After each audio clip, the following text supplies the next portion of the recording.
कल्पना कीजिए एक ऐसी सेना जो कि ना थकती है, ना डरती है और ना ही कभी पीछे हटती है। एक ऐसी फौज जो दुश्मन की गोलियों से भी नहीं रुकती, जो सबसे खतरनाक इलाकों में बिना किसी हिचकिचाहट के घुस जाती है। ये कोई साइंस फिक्शन की मूवी नहीं है दोस्तों, यह भारत का भविष्य है।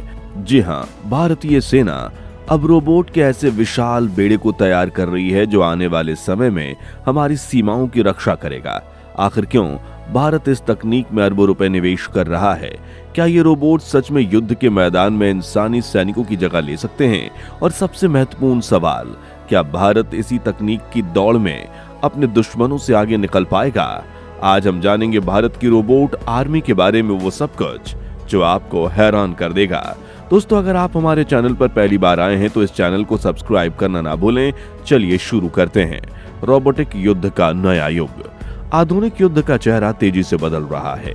जहां पहले सैनिकों की संख्या और उनकी ताकत से जीत तय होती थी, वहीं अब टेक्नोलॉजी और ऑटोमेशन का जमाना है।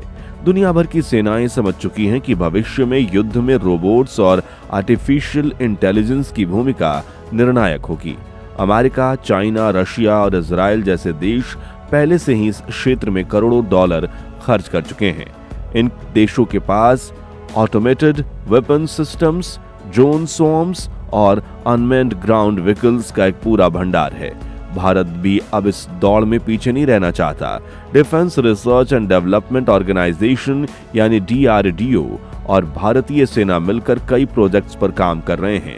इन प्रोजेक्ट्स का उद्देश्य एक ऐसी रोबोटिक फोर्स तैयार करना है जो न सिर्फ दुश्मनों से लड़ सके बल्कि हमारे जवानों की जान भी बचा सके। भारत के स्वदेशी रोबोटिक हथियार।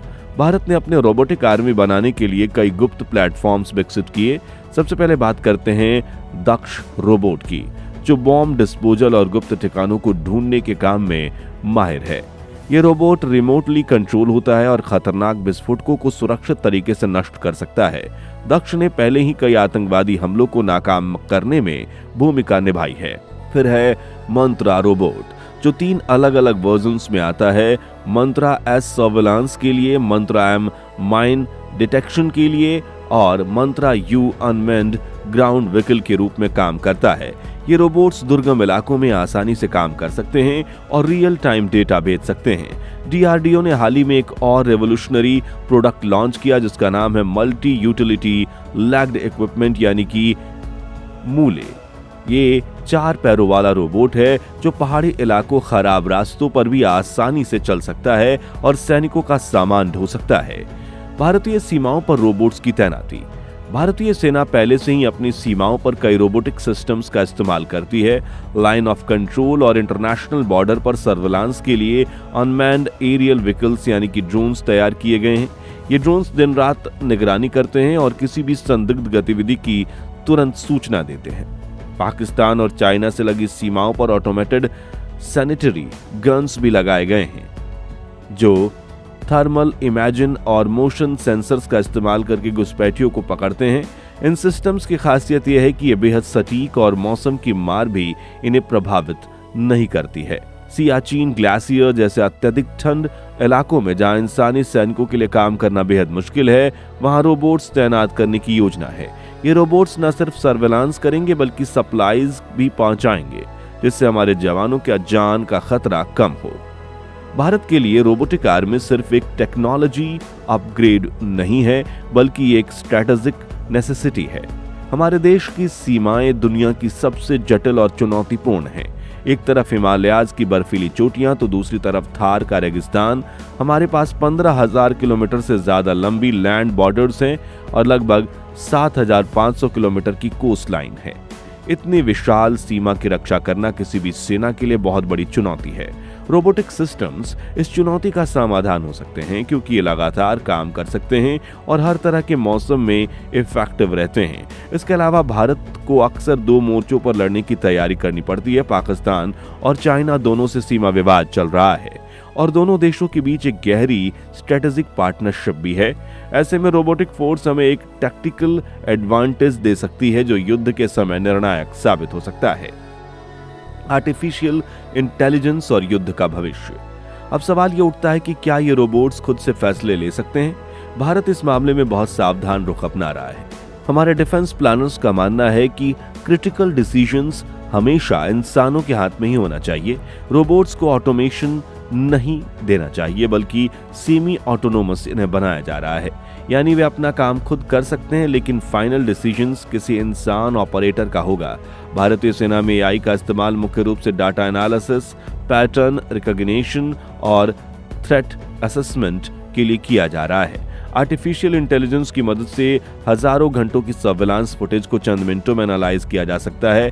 यह सिस्टम किसी भी असामान्य गतिविधि को तुरंत पकड़ लेता है और सैनिकों को अलर्ट कर देता है। मशीन लर्निंग एल्गोरिथम का इस्तेमाल करके ये सिस्टम लगातार बेहतर होते जा रहे हैं और नए तरह के खतरों को भी पहचानना सीख रहे हैं। डीआरडीओ की सबसे बड़ी चुनौती। रोबोट आर्मी बनाना जितना रोमांचक है, उतना ही चुनौतीपूर्ण भी। सबसे बड़ी चुनौती है टेक्नोलॉजी का खर्च। एक आर्मी रोबोट की कीमत करोड़ों रुपए में हो सकती है और उसका मेंटेनेंस भी काफी महंगा होता है। भारत जैसे डेवलपिंग देश के लिए ये एक बड़ा इकोनॉमिक बर्डन हो सकता है। इसके अलावा साइबर सिक्योरिटी भी एक बड़ी चिंता है। अगर दुश्मन हमारे रोबोटिक सिस्टम को हैक कर ले तो वो उन्हें हमारे खिलाफ इस्तेमाल कर सकते हैं। इसलिए भारत अपने मिलिट्री रोबोट्स में इनक्रिप्शन और सिक्योरिटी प्रोटोकॉल्स लगा रहा है। भारत इन सभी नियमों का पालन करते हुए अपनी रोबोटिक कैपेबिलिटीज विकसित कर रहा है। हमारा फोकस डिफेंसिव एप्लीकेशंस पर ज्यादा है, ना कि ऑफेंसिव वेपन्स बनाने पर। प्राइवेट सेक्टर्स की भूमिका। भारत सरकार ने महसूस किया कि रोबोटिक और एआई जैसी टेक्नोलॉजीज में आगे बढ़ने के लिए प्राइवेट कंपनी की मदद जरूरी है। इसलिए वर्ष में कई स्टार्टअप और फ्रेश कंपनीज को डिफेंस प्रोजेक्ट्स में शामिल किया जा रहा है। बेंगलुरु और हैदराबाद जैसे कई शहरों में कई रोबोटिक्स स्टार्टअप काम कर रहे हैं जो मिलिट्री एप्लीकेशंस पर फोकस कर रहे हैं, और ये companies drone technology, autonomous navigation और एआई पावर्ड सर्विलांस सिस्टम विकसित कर रही है। डिफेंस मिनिस्ट्री ने आईडेक्स यानी कि innovations for defence excellence programme शुरू किया है, जिसके तहत यंग इन्वेस्टर्स, इनोवेटर्स और स्टार्टअप को फंडिंग और सपोर्ट दिया जा रहा है। इस प्रोग्राम के जरिए कई रेवोल्यूशनरी आइडियाज को प्रैक्टिकल शेप मिला है। प्राइवेट सेक्टर की इन्वॉल्वमेंट ने न सिर्फ टेक्नोलॉजी डेवलपमेंट को तेज किया है, बल्कि कॉस्ट भी कम हुई है। कोलैबोरेशन की ये कल्चर भारत को इस क्षेत्र में ग्लोबल बना रहा है। दुनिया भर की रोबोटिक युद्ध की स्थिति। अगर हम पूरी दुनिया पर नजर डालें तो अमेरिका इस क्षेत्र में सबसे आगे है। अमेरिकन मिलिट्री के पास प्रेडेटर ड्रोन से लेकर बॉम्ब डिस्पोजल रोबोट्स तक सब कुछ है। पेंटागन हर साल billions of dollars robotic warfare में निवेश करता है। चाइना भी पीछे नहीं है। उसने हाल ही के वर्षों में अपनी रोबोटिक काबिलियत में जबरदस्त इजाफा किया है। चाइनीज मिलिट्री के पास अनमैन्ड सबमरीन, ऑटोमैटिक टैंक्स और एआई पावर्ड सर्विलांस सिस्टम है। रशिया ने भी कई एडवांस रोबोटिक वेपन्स डेवलप किए हैं और उसके लिए वो मशहूर भी है। उनमें यूरान 9 अनमैन्ड कम्बैट व्हीकल शामिल है। इजराइल जो अपनी डिफेंस टेक्नोलॉजी के लिए काफी फेमस है, ऑटोनोमस बॉर्डर सिक्योरिटी सिस्टम और वर्ल्ड लीडर है। इन सभी देशों के मुकाबले भारत अभी पकड़ बनाना शुरू कर रहा है, लेकिन हमारी प्रोग्रेस काफी महत्वपूर्ण है। मेक इन इंडिया इनिशिएटिव की बदौलत हम अब फॉरेन सप्लायर्स पर निर्भरता कम कर रहे हैं। Robot future in India. आने वाले दशकों में भारत की रोबोटिक आर्मी कैसी होगी? एक्सपर्ट का मानना है कि 2030 तक भारतीय सेना में रोबोट्स का इस्तेमाल काफी बढ़ जाएगा। हर बटालियन में कुछ रोबोटिक यूनिट्स होंगे जो कम्बैट सपोर्ट का काम करेंगे। बॉर्डर सिक्योरिटी में तो रोबोट्स की भूमिका और भी बड़ी होगी। डीआरडीओ कई फ्यूचरिस्टिक प्रोजेक्ट्स पर काम कर रहा है, जिसमें स्वार्म ड्रोन्स टेक्नोलॉजी भी शामिल है। इसमें सैकड़ों छोटे ड्रोन्स एक साथ मिलकर काम करते हैं और कोऑर्डिनेट अटैक्स कर सकते हैं। अंडर वाटर रोबोट्स भी डेवलप किए जा रहे हैं। इंडियन ओशन में पेट्रोलिंग करेंगे और एनिमी सबमरीन्स को ट्रैक कर सकेंगे। स्पेस बेस्ड रोबोटिक सिस्टम की भी योजना है जो सैटेलाइट कम्युनिकेशन और नेविगेशन में मदद करेंगे। एक्सोस्केलेटन सूट्स पर भी रिसर्च चल रहा है जो सोल्जर्स की फिजिकल काबिलियत को बढ़ाएंगे। ये सूट्स एक सैनिक को भारी वजन उठाने और लंबी दूरी तय करने में मदद करेंगे।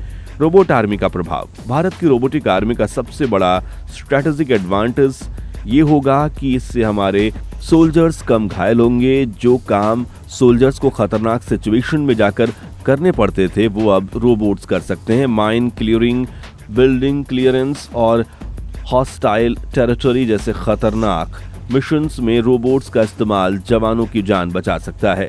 अब जब दुश्मनों को पता होगा कि भारत के पास एडवांस रोबोटिक कैपेबिलिटीज है तो वो किसी भी तरह हमले से पहले 2 बार सोचेंगे। मॉडर्न वारफेयर में रिसेप्शन और इमेज काफी मायने रखते हैं। एक टेक्नोलॉजिकली एडवांस मिलिट्री का इमेज दुनिया में भारत की डिप्लोमेटिक पोजीशन से भी मजबूत होगा। इससे हमारी डिफेंस एक्सपोर्ट भी बढ़ सकती है और हम ग्लोबल डिफेंस मार्केट में एक मेजर प्लेयर बन सकते हैं। दोस्तों, भारत की रेवोल्यूशनरी आर्मी कोई दूर के भविष्य की कल्पना नहीं, बल्कि एक वास्तविकता है जो धीरे धीरे शेप ले रही है। ये बदलाव सिर्फ टेक्नोलॉजी का नहीं, बल्कि हमारी डिफेंस स्ट्रेटजी का भी है। हमारी सेना मॉडर्नाइजेशन और इनोवेशन की राह पर तेजी से बढ़ रही है। अगले कुछ वर्षों में हम देखेंगे कि कैसे ये रोबोट्स हमारी नेशनल सिक्योरिटी का एक अभिन्न हिस्सा बन जाएंगे। ये जर्नी चुनौतियों से भरी है, लेकिन पॉसिबिलिटीज भी अनंत है। भारत का डिफेंस इकोसिस्टम तेजी से आगे भाग रहा है और रोबोट आर्मी उसका एक महत्वपूर्ण हिस्सा बनेगी। दोस्तों, भारत को चीन से लेकर अमेरिका जैसे देशों के बीच सबसे बड़ा टेक्नोलॉजिकल किंग माना जा रहा है। भारत का डिफेंस सिस्टम बहुत कम सालों से आगे बढ़ा है। दोस्तों, आपको क्या लगता है 2050 तक भारत का डिफेंस सिस्टम कितना एडवांस होगा? हमें कमेंट बॉक्स में जरूर बताएं। मिलते हैं नेक्स्ट वीडियो में। जय हिंद।